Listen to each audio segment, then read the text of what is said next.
You want me to go ahead? Yeah. I think, I mean, for the background, right? There's another conference going on. 5 minutes? No, they say it's a quick coffee break, but they're asking. Yes. All right. Please, thank you. I'll try to project my voice and hope that everyone can hear. So thanks again for having me here, for all the work that it took to get me here. I really appreciate it, and I really enjoyed and benefited from the presentations and the conversations today. So I'm gonna just talk a little bit about this challenge of corruption, this challenge that corruption poses to democracy. And I've outlined the presentation here. I'm gonna start by just talking about something that I think we know, but I'll put some data to it, which is that the pandemic that we've been experiencing has opened up new channels for corruption. So if this topic wasn't already relevant, it is even more pertinent that we focus some attention on it.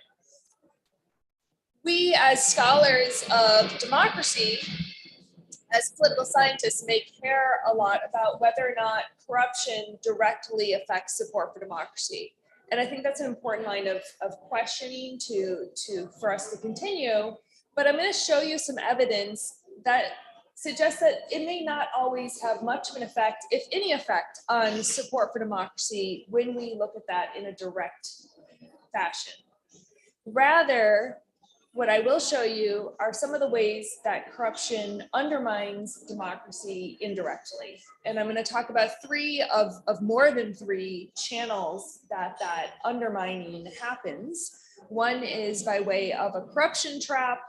The second is with respect to lowering support for public investment for state investment in public goods. And the third is with respect to how perceptions of a corrupt system increase support for strong executives and undermine democracy. And then I'm going to end on solutions, but I put a question mark here because I think this is more of a challenge to the field to continue to look for solutions to this problem and not something that I'll be able to solve today. So let's start here, since this conference has a good partnership with Transparency International. I thought this would be a nice place to start with the graphic that Transparency International offers us, and note that Transparency International, among others, have found that there is some connection between the pandemic and increases in corruption. This pandemic increased both incentives for and opportunities for corruption. And as Usman and others have told us, emergencies and corruption go hand in hand. So none of that is surprising, but let's look at some of the data.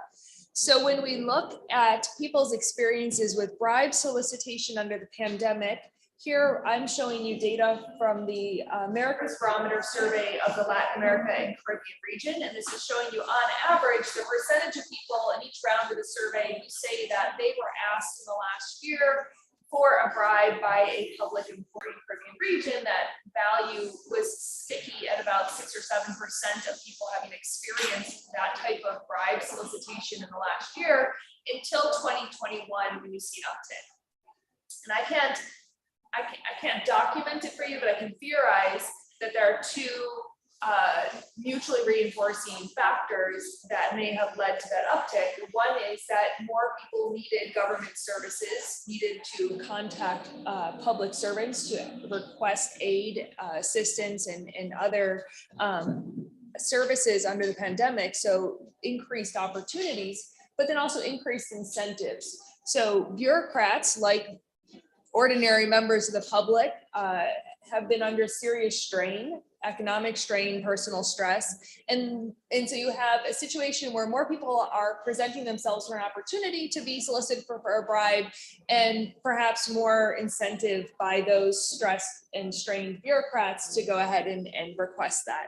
So we see an uptick that is not quite double, but is approaching that in bribe experiences in the region under the pandemic. And this is just this one type of bribe solicitation among others that we could potentially look at. We don't expect the dynamic to be the same for every type, but it's certainly worth looking at in more detail. At the same time that we see evidence of increased experiences with street level corruption, we also see increased incidences of high level corruption. So the exposure of high level corruption related to the pandemic included numerous instances of irregular VIP, very important person access to immunizations, where politicians, their family members, bureaucrats and others were skipping the line to access vaccines before they were approved or before they were available to an ordinary person who would otherwise sort of meet their profile. And one example of this that was very salient occurred in Peru in February of 2021, when it became known, when the media revealed the fact that the former president and others in government had done effectively this, had skipped the line to access the vaccine early. So in light of that, we have even more reason to ask, like, what consequence does this have for people's support for democracy? And so that's the first place I want to turn here is, what are the consequences of this type of stress for people's support for democracy? Now, why would we think that there might be some consequence for support for democracy? Well, especially in a region like the Latin American Caribbean region, where democracy itself is frequently considered on trial. It's not the case that voters are judging incumbent administrations, but rather they are judging the incumbent system that for some has not yet fully demonstrated its value to the public. So we might worry that to the extent that democracy looks unable to handle the crisis and provide clean governance, that people may decrease in their support for democracy. So we can look at trends in support for democracy across time in the region with the Americas Barometer. And what we find is that there was a dip in support for democracy between 2014 and 2016, a significant dip that we noted in our project a number of years ago. It's important to consider, but if we look at what's happened since, we've actually remained at this sort of lower plateau. And if anything, there might be a small uptick in support for democracy in the region in 2021. So that's good news, but it doesn't begin to get at the question of, the causal relationship between the pandemic, or in this case, because we want to focus on corruption, the causal connection between corruption under the pandemic and support for democracy. So we're able to do that in our project. And one of the reasons we're able to do that in our project is because when the pandemic swept across the globe and through the Americas, we transitioned our project from conducting face-to-face surveys in the Latin American Caribbean region to conducting phone-based surveys. This was a Herculean effort because national probability-based representative phone surveys of the general population are just were not a thing in the region. And so we worked with partners across the region to develop out that capacity and to implement the 2021 Americas Barometer using random digit dial methods of focusing on mobile phones. Mobile phone coverage is about 90%. So with some weights, we're able to get to a good approximation of public opinion for the country. But the fact that we conducted the survey for the first time using random digit dial meant that we could take advantage of any events that occurred during the administration of the survey and consider people assigned effectively at random to either be treated by that event or not, depending on when they were interviewed. And so that opportunity came up in our survey when that vaccine gate that I mentioned broke in Peru in February of 2021, when all of a sudden, newspaper headlines announced and spent significant amount of time, and the media spent significant amount of time revealing and discussing this high-level corruption scandal. Had again to do with irregular access to vaccines. So we were in the middle of the America's Barometer National Survey in Peru at the time, and this gives you a sense of what the survey looked like in terms of interviews that we conducted before and after. So the sort of teal line at 0 is giving you a sense of the distribution of the interviews, looking at those who were interviewed prior to the revelation of the scandal and those who were interviewed after. So again, because we're using random digit dial, we can effectively treat this as an experiment, a natural experiment. And what we want to know is whether or not that exposure to this high level scandal shook people's confidence in democracy. But we should first conduct effectively a manipulation check and say, did it register? Did people perceive there to be more corruption in politics than they perceived prior to the scandal? That's an important question to answer, because as we were talking about previously, there are already high levels of cynicism in the public around the world and in the Americas. So it may be that there are ceiling effects and you can't actually, make people perceive more corruption because they already see corruption everywhere. But in fact, despite the fact that there are high levels of perceptions of corruption in the Peruvian public, we do see that following the scandal, and this is showing you the values for the days before and after the scandal, you do see that on average there's an increase in people's attentiveness to corruption as an important issue. So in this case, we're looking at people's responses to a most important problem question, looking at the percentage of individuals who report corruption as the most important problem facing the country. But we also ask people about their perceptions of politicians, and we do that alongside questions about their support for the system, the extent to which the political system is viewed as legitimate, and their support for democracy. So what I'll show you next is a test of the effect of the scandal on those three attitudes. And what you can see is another layer of evidence that the scandal did increase perceptions of corruption among politicians, but it did not have a statistically significant effect on system support, and it did not significantly undermine support for democracy. So that's good news. There may be times that corruption affects support for democracy, but in this case, it doesn't. So now we know that this is a nuanced area in need of further research. So if corruption does not always directly diminish support for democracy, what does it do? And with more confidence, I can tell you that it diminishes democracy indirectly through at least 3 channels. So these 3 channels, and I'm going to show you evidence on, are the normalization of street level corruption, lower support for public goods, and greater support for strong executives.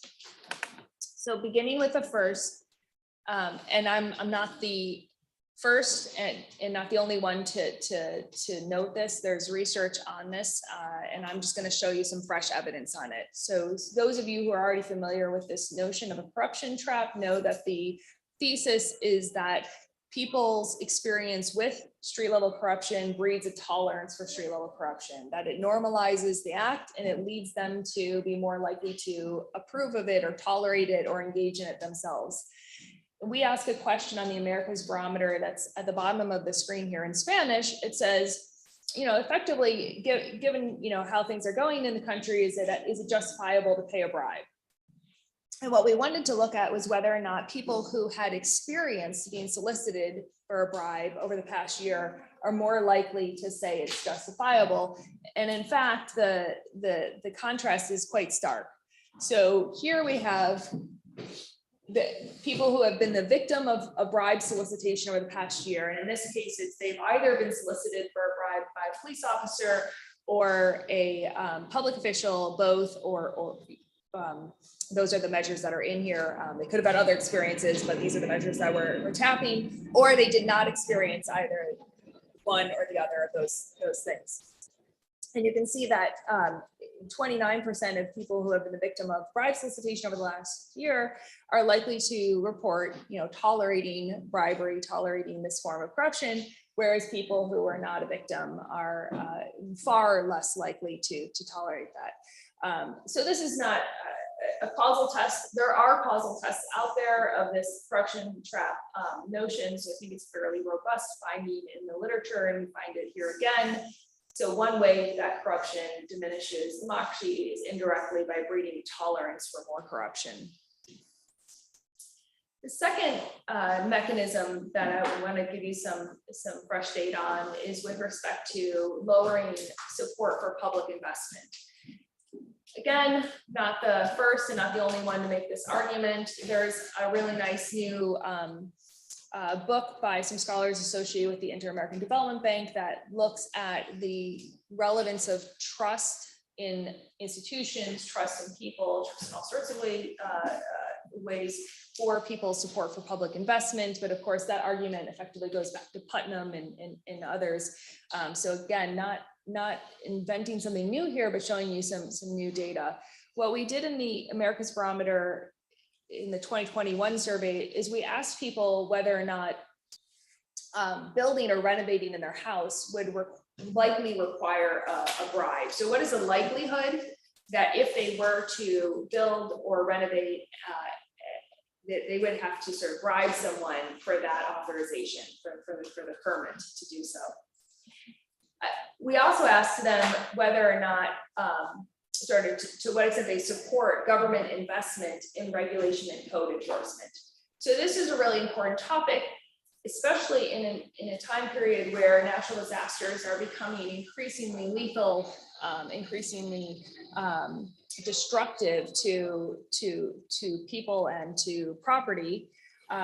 We need to maybe look at, and some of my research does look at, public support for government investment in things that reduce the extent to which disasters are destructive. So this is the field of research on disaster risk reduction, and here we're looking at people's support for policies that reduce disaster risk. And what you can see is that the more likely people are to think that the officials in this realm are corrupt, that they would ask for bribes, the less likely they are to support public investment in this area. And it makes rational sense, you know, why throw good money after bad? So if you don't trust governments to act with integrity with respect to the use of their positions and funding, then you're less likely to support them directing those funds to much needed policy domains. The third channel through which I would argue corruption diminishes democracy in an indirect and quite pernicious way is by increasing public support for strong executives. This is a graph from the Americas Barometer project showing on average in the Latin American and Caribbean region how much support there is in the public for presidents that close Congress and govern without Congress during difficult times. So it's asking people hypothetical. The hypothetical is, you know, when the country is facing difficult times, is it justifiable for the president of the country to close Congress and govern without it? And you can see that in 2010, in the average Latin American and Caribbean country, about 14% of the public said that that was reasonable to do during difficult times, and that number has doubled by 2021. So over time, we're seeing an increase in people's tolerance for strong executives, even when using a particularly extreme hypothetical like this one. So what's the connection to corruption? I have to unpack it a little bit. So I'm going to unpack it with data from our study. So to unpack it a little bit, I need to start with assessing what do people want from their political system, right?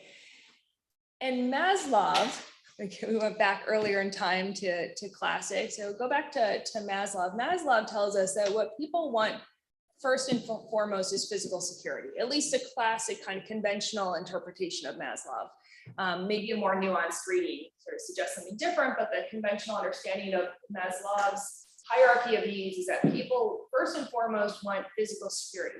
If that's the case, then when we ask people whether or not they would prefer physical security operationalized as a minimum guarantee of a sort of decent standard of living, or freedom of expression, they should prefer the minimum physical guarantee, right? But that's not what we see. So we asked people in the 2021 Americans Barometer this trade-off. We asked them to consider a system that guarantees access to a basic income and set of services for everyone, although it may not, although it won't allow for freedom of expression without fear or censoring, or a system in which people can express their opinions freely, right, without fear or punishment, but some people are not going to have access to basic income and services. And what you can see is that people, to a large degree, vast majorities, prefer freedom of expression over economic guarantees. And we see that across the region. So in every country, over 50% of people say that they would prefer freedom of expression to those minimum guarantees.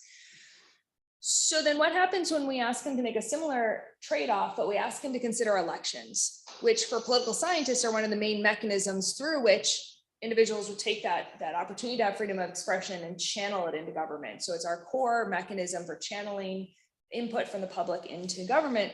Well, there we see that people do not feel the same way. Here, I'm showing you the percentage who prefer that economic guarantee, that guarantee of a minimum access to basic services and income over electoral democracy. And so here what you're seeing is that in nearly every country, 50% or more people would take the economic guarantee. So if I give you the choice of freedom of expression or minimum guarantees, you take freedom of expression. But if I give you the choice of elections or that minimum guarantee, you take the minimum guarantee. So what does that tell us? It tells us that people want voice. They want to be able to express their opinions. They want to be able to channel them forward into society, but they do not trust elections as a mechanism to realize that, right? Why do they not trust elections as a mechanism to do that? Here's where corruption comes in, because they view the electoral process as corrupted. How do we know that? Well, we asked a series of questions, and I'm just showing you one of those questions here. This question asks people what the extent to which they think this happens, and this is that the rich buy the result of elections. We asked them, does that always happen in your country? Does that sometimes happen, or does that never happen?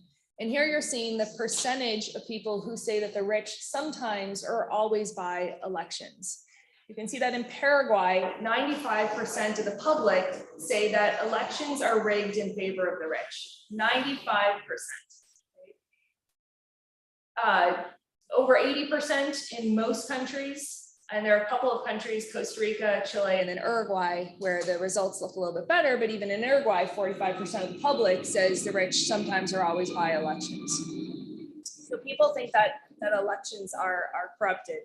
And they not only think that elections are corrupted, but they think that those who are put into office by way of those elections are corrupted. So we asked people this question in the Americans Barometer survey about perceptions of corruption in politics. We say, thinking of politicians in the country, how many of them do you think are involved in corruption? None, less than half, more than half, or all. And here we're showing you the percentage of people who say more than half or all politicians are corrupt in their country. This is on average for the Latin America and Caribbean region across several rounds of the survey. And you can see that about 2/3 of people think that, more than half or all politicians are corrupt. So what we have here is a situation where people want to have voice in their society. They want to have voice in politics, but they don't trust elections to be a channel for that voice, and they don't trust elites to adequately reflect that voice.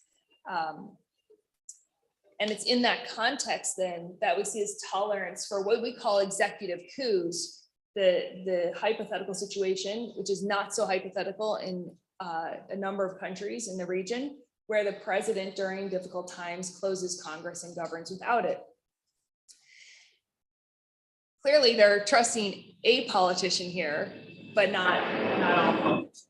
So we give it a choice. So we see increased tolerance for maybe one person to exert their will, presumably because they're going to reflect the voice of the over the body of elected representatives. We can look at that data across countries because it's worth doing. And you can see that there is significant variation across the Latin American and Caribbean region. It's always, of course, important to keep in mind, as we know, that the Latin American and Caribbean region is not, one region. It's a very heterogeneous region, and you see different levels of tolerance for this type of maneuver across countries. And within each of those countries, the data would show you that there are different trends over time.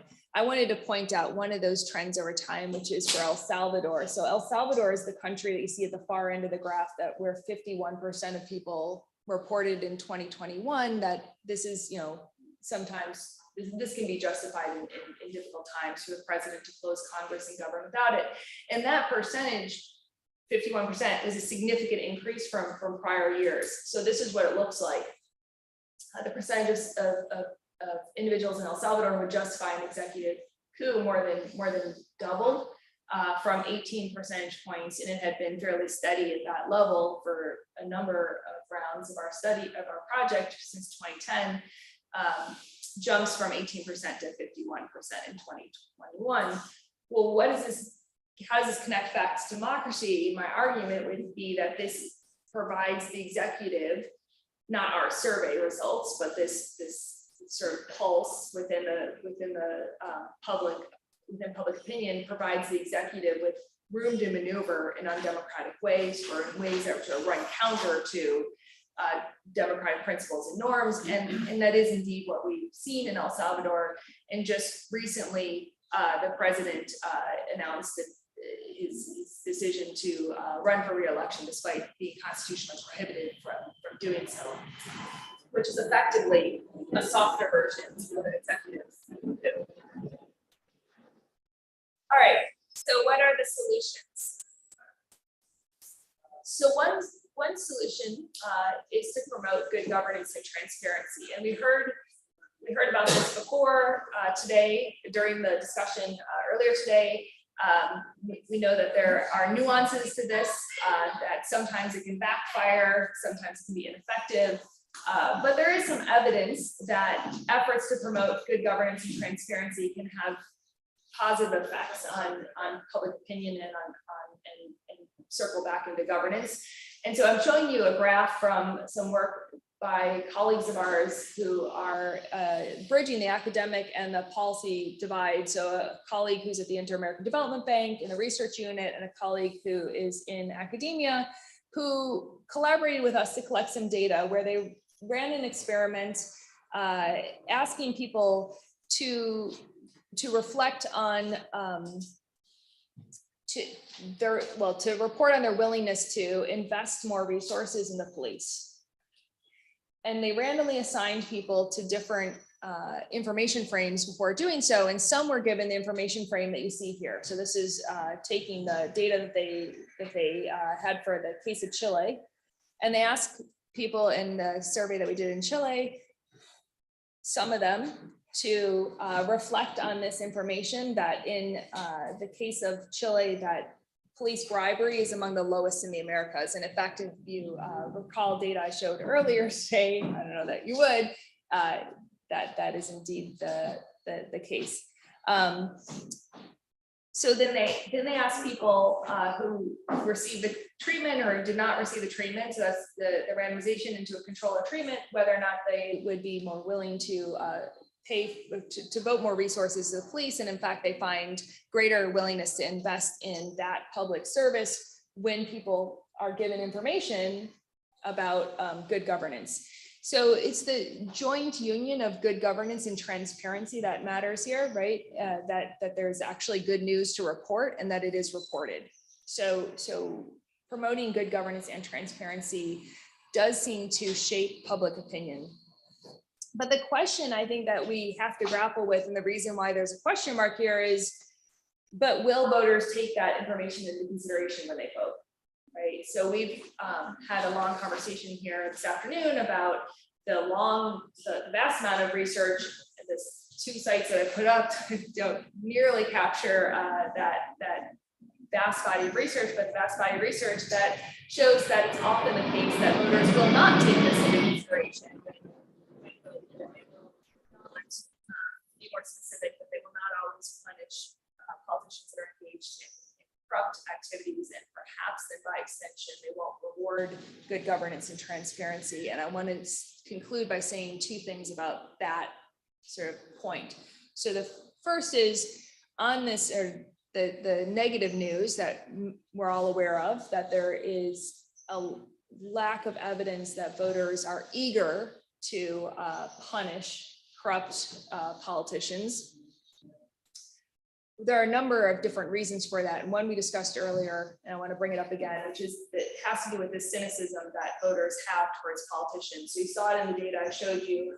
Vast majorities of individuals in the public feel that most politicians are corrupt. And that makes it difficult for people to vote the bad guys out because there are no good guys to vote for, right?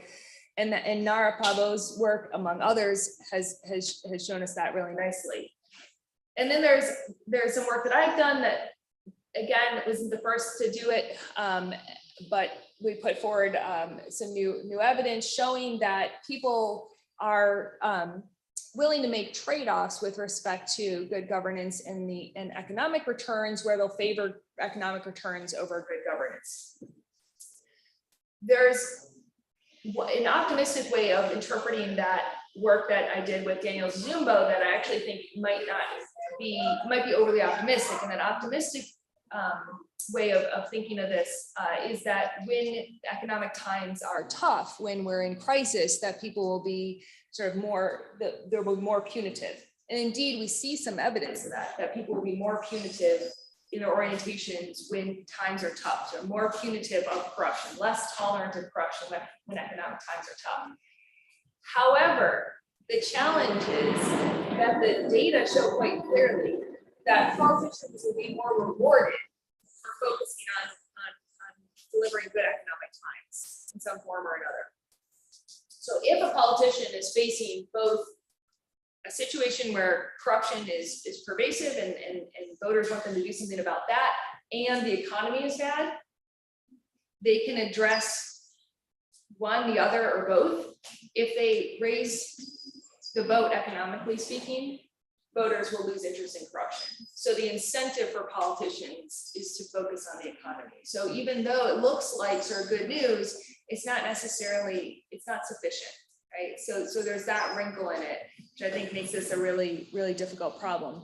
So the second point I want to make is the one that I made here earlier in the room, but it was actually inspired by research that's coming out of the EPOCA project, which is that maybe we need to stop thinking about this question of when do voters punish politicians who are corrupt, and ask instead, when will voters reward good governance and transparency? So we have spent a lot of paper, a lot of time and effort trying to determine this like small number of cases, or the conditioning factors that might lead voters to punish corrupt politicians.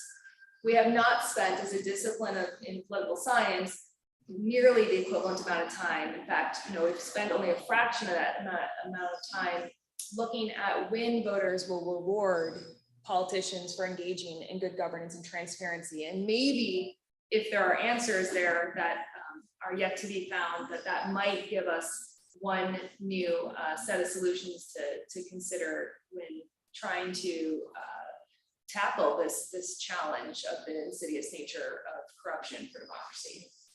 And that's all I have to say. Thank you.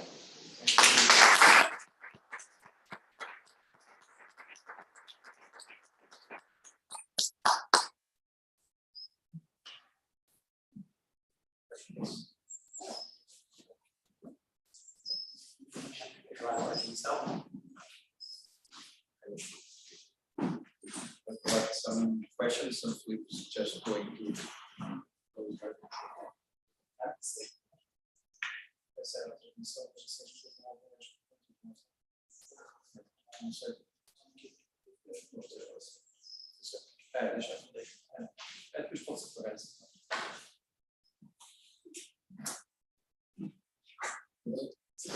So I have one very specific question, then I have kind of a broader consideration related to the previous discussion we had. The very specific question is, so you see support for kind of the executive coup, but how much is that contingent upon the popularity of the current executive, or you see what I mean? So Yeah. since the question, even if you focus on the institution, people are going to think about the current office holder. So how much of that? Yeah, absolutely. So so the question is, when we ask people about their tolerance for what we call executive coups, for closure of Congress, governing without Congress, how much has contingent on the president's popularity? And it's the union of presidential popularity and the unpopularity of Congress, right? So how much distrust do you have in Congress, and how much trust do you have in the president? And yes, in fact, so a number of years, it's not that long ago, but several years ago in Peru, we saw that Congress opinion of Congress had decreased significantly, opinion of the president increased significantly, and people's willingness to support this type of closure of Congress jumped up, and then the president did it, closed Congress and called for new elections, which is constitutionally permitted in Peru, but still destabilizing. So I think, yeah, absolutely, it matters, but I don't think that the nearly double the number that we see in the time period that we're looking at is just because all of a sudden presidents have become more popular, right? Yeah. So you can have popular presidents that people don't think should shut down Congress. You have to really dislike Congress, and why do you really dislike Congress? Because you think it's corrupt. Well, yes, no, I agree that the jump reflects something, almost certainly reflects something structural. I guess my question is, how much of it is structural? Because, for example, if you have, for some reason, more frequently divided government or greater polarization, you are going to find that trend. But it seems clearly a lot. So, I mean, that was one question. The other broader consideration that I thought, so before Doran was talking about the neoliberal agenda. And again, I think it's interesting that we think about this. But at the same time, one thing that's very striking from your findings is that this focus on corruption in this way allows us to see something, for example, like the more perceptions of corruption are high, the more people are against state intervention. Yeah. So it's a really, and the other thing that I wanted to mention,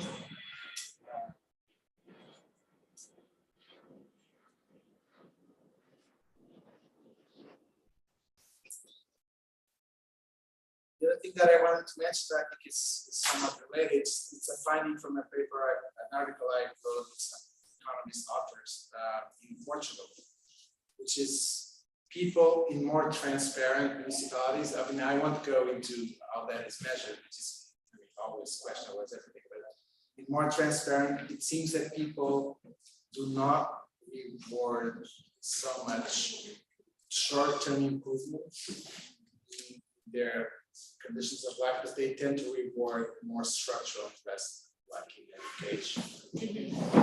So thinking again about your interaction about economic conditions and corruption, there seems one of the interesting things about all this is that the implications of it's one way to convey our concern with corruption. So this may not affect who wins or who loses, but affects policy preferences.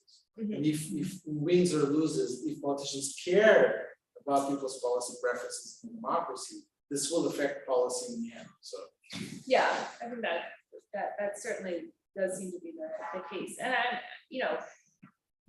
a number of disciplines have taken up the question of why is corruption detrimental to society.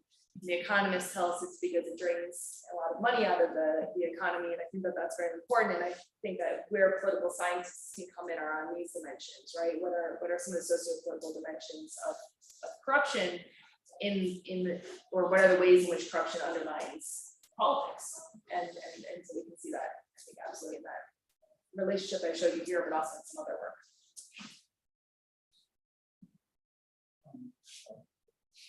as I was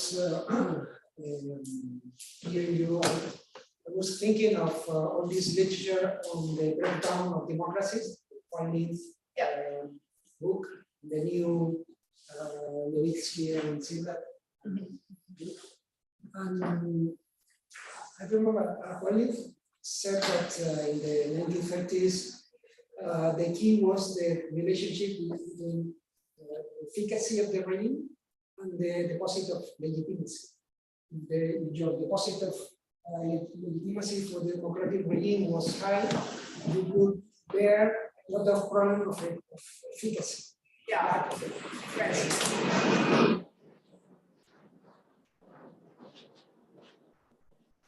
But at the end, if you solve the problem of effectiveness of the regime, you are going to have problems of legitimacy. So this is the moment of the maximum risk for democracy.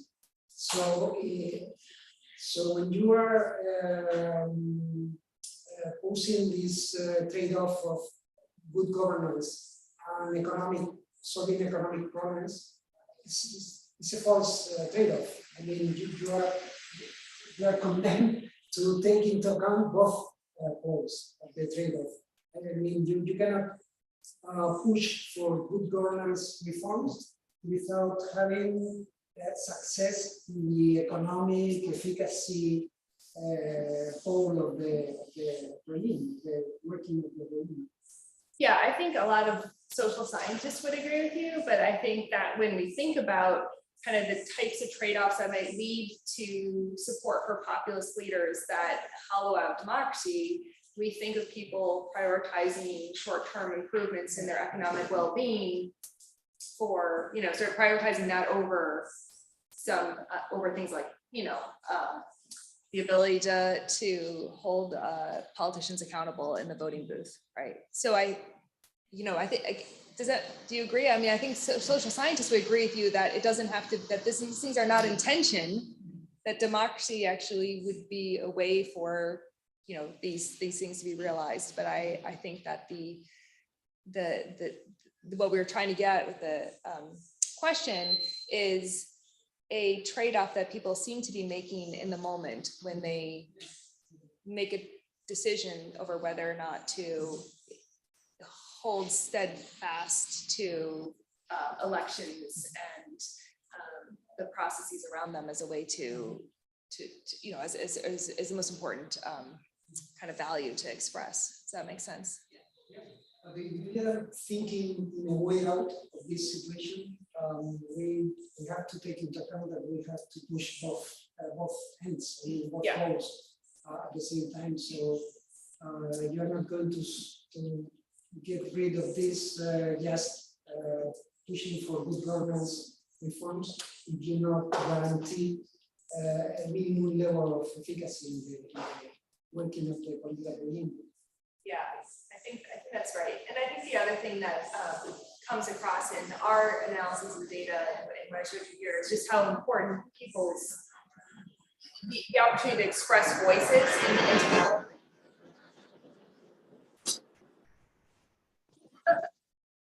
Feeling it more than ever. But yeah, I mean, people really want to be heard and listened to, and so that it becomes an important part of the solution as well, which is ensuring that happens through mechanisms that are perceived to be fair and that are fair.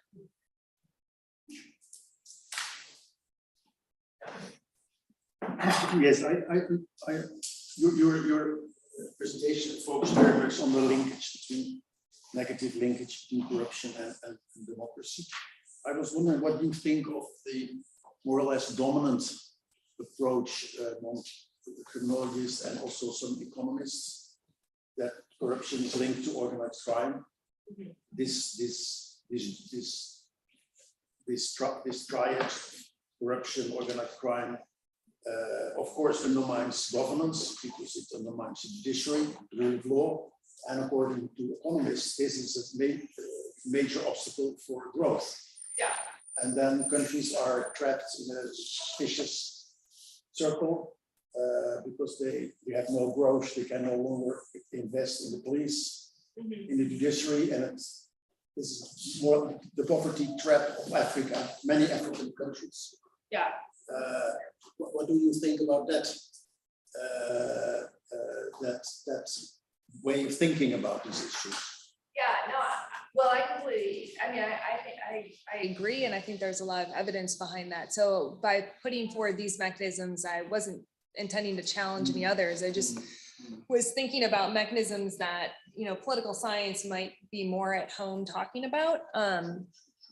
But certainly, as I said, in economics, there's a large literature on the economic drain that corruption poses for countries, and then in criminology, the organized crime factor is certainly important. And I'm sure that there's more attention that political scientists should be giving to that factor. But yeah, definitely not to dispute it. I mean, these are non-rival mechanisms by which corruption undermines democratic stability and well-being and prosperity and all those. Yeah. Ecological, economic viewpoint also. There's also the link there that it undermines, of course, democracy. There's no totally lack of trust in the judiciary and so on. Yeah, exactly. That it comes back and in the long term, it feeds will have into a negative this impact. undermining of sport democracy. Yeah.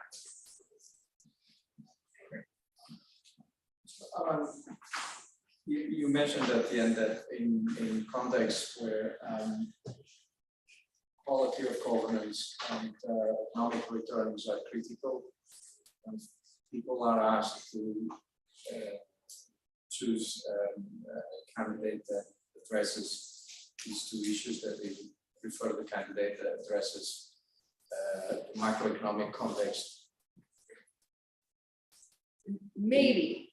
Maybe. Well, what I'm saying is that if politicians see that, and I think they do, that the types of dynamics that we can see in the data, which are that in poor economic times, people will punish corruption.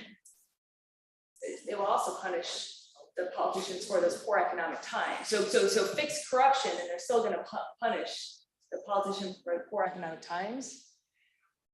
Then the sort of rational pursuit by the politician should be to focus on economic returns for people, because that's the only way you get out of that censure, right? Okay. If you deliver good economic times, people will forgive corruption. But if you deliver transparency, it's not entirely clear that people will forgive bad economic times. So if you have to divide your resources, you may want to put or if you don't want to divide your resources, if you have scarce resources as a politician, you can fix only one problem. Your incentive is to fix the economy. And I keep hesitating as I say that, because I want to, when I presented this to one audience, I was told you're creating a playbook for a corrupt politician. You're telling them, you're broadcasting this, right? That they are incentivized to focus on the economy over corruption. And my only response to that was, I don't think I think they already know that. Right? I think this is one of the reasons why corruption is so difficult to weed out, because the political will isn't necessarily there, because they recognize that the voters prioritize good economic returns above transparency. So that wouldn't be a good timing to invest in improving quality. So the best timing would be, so when the economy has the result that Pedro had in the previous bit, when the economy is booming, that it's the best time to invest on the quality of governance, than when it falls. The paper you had about, I mean, all countries in Europe suffered about economic crisis, but some suffered more than others. I think at a certain point you suggest. No, but in a sense, it's a very similar result to Liz's paper that she was mentioning. This interaction between economic conditions. In my case, it was not corruption; it was quality of governance. But in the end, yeah. So, but so the best context would be a context of growth. I don't think we know the answer to that. Yeah. That's why, because I don't think we haven't been asking it that way. right? So we can infer from the data that we've gathered, I think, several different answers to that question. What we don't know, because we haven't spent enough time looking at it, is what are the conditions under which voters reward efforts towards good governance, right? Like we're looking at it, we've been looking at mostly only from the other side of the other perspective, which is when do they punish I'm just bad asking, governance, or I'm when do just they asking punish these corruption? But we don't know that it's the mirror inverse, so we need to explore that, right? When do voters reward good governance efforts? just asking this because when we look at legislation on corruption control and improving ethics regulation in politics and party financing, compatibilities, etc. Over the last 3 decades, we noticed that in periods of in context of crisis, we saw a lot of proposals being put forward, being approved actually, some being converted into laws, but we were looking at both proposals and bills. And the other period where we saw a lot of legislative production was during majorities.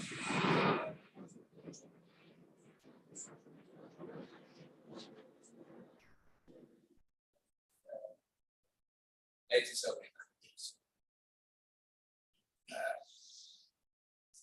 I mean, I'm not sure because maybe maybe they're addressing the issue of corruption through legislative terms in the context of hardship or non-economic growth. Just in a way to balance bad results at the economic level. Yeah, because it's not always the case that you can turn around the economy. So I mean, that would be one factor, right?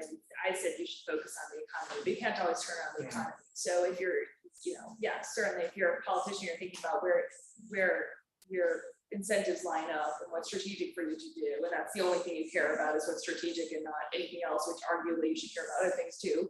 But if you're only caring about that, then if you are in a situation where there's global recession, where where it's difficult to turn things around, where you don't have the ability to lift the economic boats in the country, then in that case, you might, then you should focus on good governance because that's all you have, right? I think that the dark side to the story I was telling earlier enters when there is a way for politicians to turn the economy around.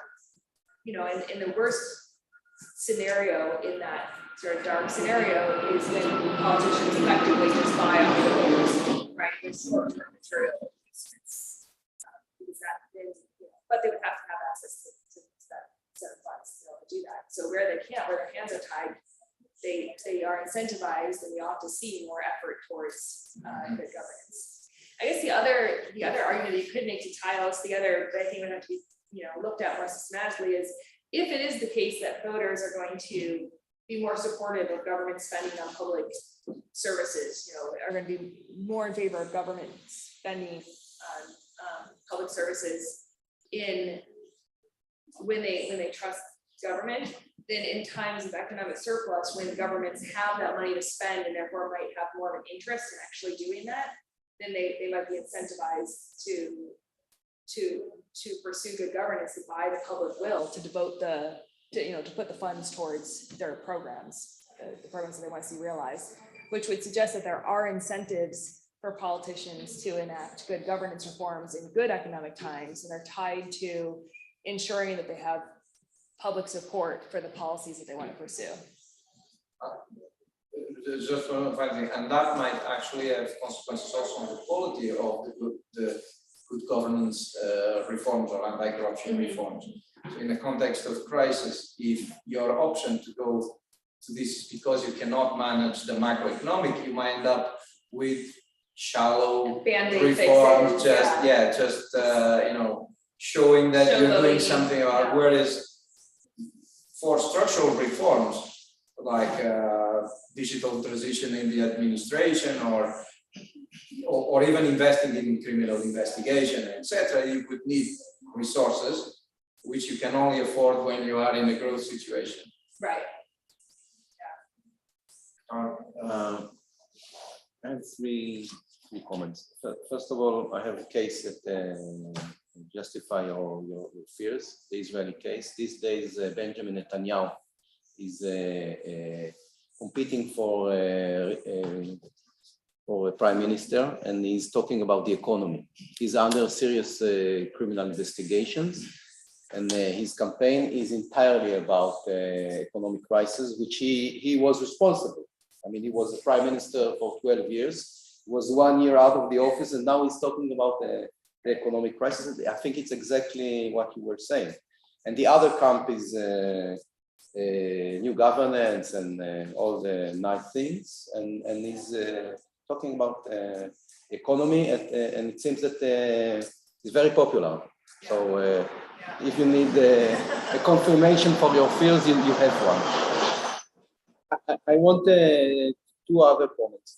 First of all, I think that freedom of speech and people are afraid or they do care that you won't violate their freedom of speech. I don't think that it's because they want voice.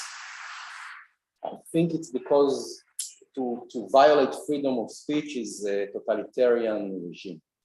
It's a practice of the worst leaders. And I read it as more as a liberal or very, very basic instinct, healthy instinct,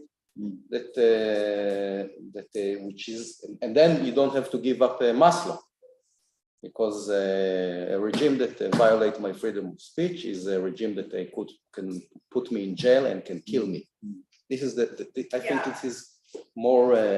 If they burn books, they burn people. Really. But freedom of speech is something that if you violate freedom of speech, it's really, really dangerous, I think. So, because I really don't think that people care about democracy, but they do care about their life. Don't want. Sure. Anyhow, I think it's something that you might want to consider. My last comment is that I find the executive issue very, very interesting, that people support executive and not the legislature. Yeah. I think it's amazing, and I think that first of all, it goes against my interpretation that they do care about liberal values, or because a strong executive is something dangerous. Right. On the other hand, strong executive is also something corrupt. So maybe the issue is not corruption. You see what I mean? You were saying this is dangerous for democracy. I don't understand why people support the executive. Yeah, I think, and now it's related to corruption. Right. I mean, I think there we need the political psychologists to come in and help us. And I am a political You understand psychologist, but I need to do more work here. And to understand, and I thought about this puzzle too.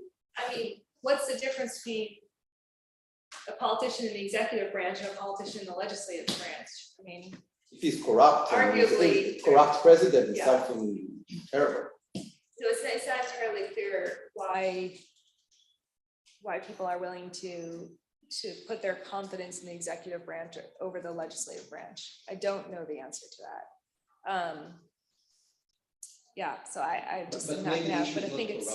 Isn't a bit to do with, like, for instance, the concepts that we use for European integration about positive and negative integration? From the legislature, you just get the negative side, which is laws that make your life harder, etc. Right? Regulation and people chatting, etc. Executive solves problems. And they can't solve the problems that you want them to solve, but the legislature is constantly blocking them and constantly. But there's a lot of evidence on that. So, there is some research on kind of hyper-presidentialism in the Americas and people's willingness to sort of privilege governance structures that have a single person at the helm, right?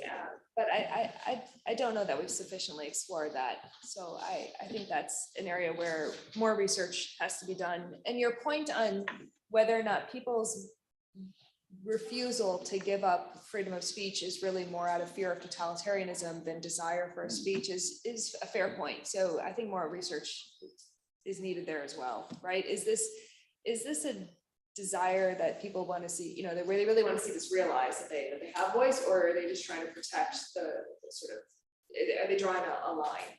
Like, you can have a strong executive, but you can't turn entirely totalitarian.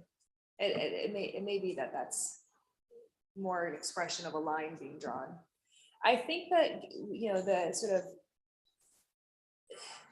the expressions of voice that we see, and how responsive people are to opportunities to see their voice reflected in politics suggests that there is some desire for that the people do get some utility out of that, that they participate in protests, they participate in rallies, they come out to see that leader who is in theory reflecting their voice. I mean, but of course it's a sliver of the population that's actually mobilized in those ways. And we're not talking about a sliver of the population, we're talking about average sentiment in the country. So maybe it's a little bit of both. More work to be done for sure. Yeah, when you favor, when the public favors a boost to the economy over an anti-corruption drive, I would like to refer to some historical cases where politicians succeeded to persuade the public that governance should be the priority. And Saakashvili in Georgia is a clear case. This platform was, let's first crush the mafia and then we can become a wealthy country. And he was elected and re-elected. I think Singapore is an older case. The government in the 70s said, now we will first break the trials, the Chinese trials, and then we will become a wealthy country, and they did. And in a way, China is an interesting case because they have a very strong anti-corruption program since 10 years. And that is very well received by the public. Now, they are not a democracy, of course, but they also have decided we cannot continue like this if we do not attack the problems with corruption first. Yeah.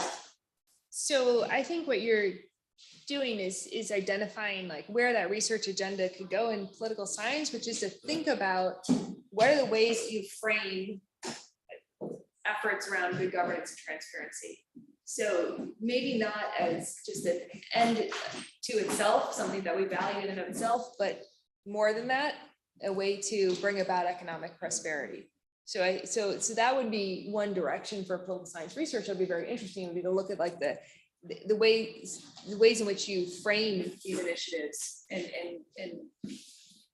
look at, whether or not voters are more responsive to some frames rather than others. So that would, drawing on your examples, that would be a very good one to look at, is when you frame good governance and transparency as efforts that will result in economic returns, are people more willing to support them than if you, just leave, like if they're just promoted as goods in and of themselves.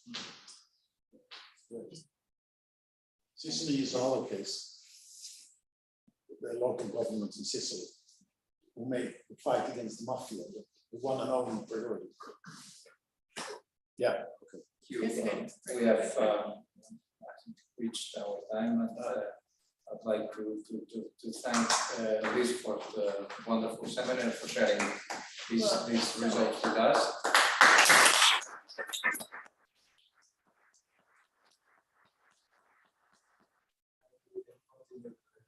Conversation informally over dinner. For us Yeah, so I booked the table at 7:30, which is 1 hour from now, but pretty early for Portuguese standards. But it's an incredibly, lunchtime for Spanish standards. So it's close by. I'm trying to find a way to send the information of the place to everyone. Is there like an email? So I booked for 7 because this was the number. This was the number of people that manifested. Do you want me to stop? We are still, I think we're still live on YouTube. Oh, we are. Oh, yeah. Okay. Well, So let's.